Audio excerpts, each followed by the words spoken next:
Yes, one of my favorite things to do, personal finance, of course, is interest rate problems. These are simple interest rate problems. This just means that you're not building off of what you currently have, it's what you started with. So we have this formula, I equals PRT.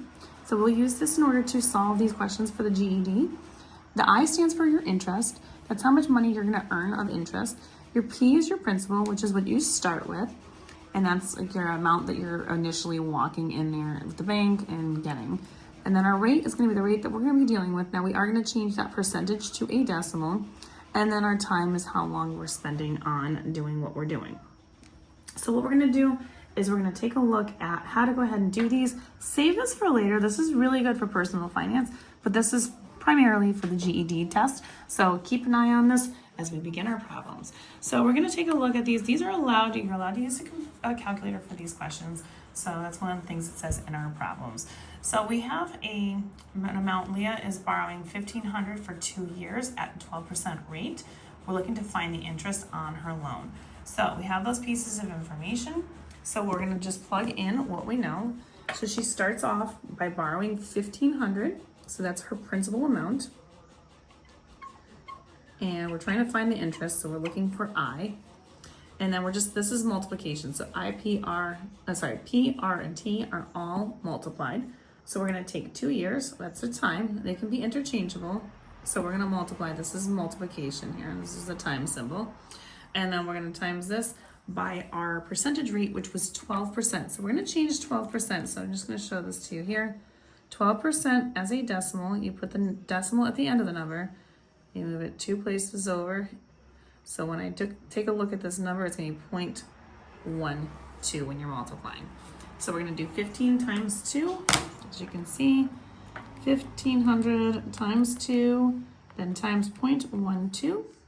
We got an interest total of $360. So our interest earned on that would be $360 for that question. Let's take a look at the next one. How much interest would be if you got a loan of $800 with 6 months and 14%? Okay, so now here's another quick little trick thing here with this. Now, because we're dealing with only a half of a year, 6 months is only 0.5 of a year. So when we're looking at this, we're gonna start off with looking for our interest. So we're looking for I. Now, we are paying on a loan of $800, so our principal amount is $800. We're gonna multiply this times 0.5 because again, I'm gonna actually do parentheses here so that it doesn't get confusing. So 0.5 is a half of a year. 14%, just like this one. Only thing different we're gonna do is change this to 14. And you move that decimal 2 places over, so this is gonna be 0.14. And then you go ahead and you multiply it across. So we're gonna do 800 times 0.5 times 0.14. We get $56. So the interest paid on this would be $56. And that is how we do that.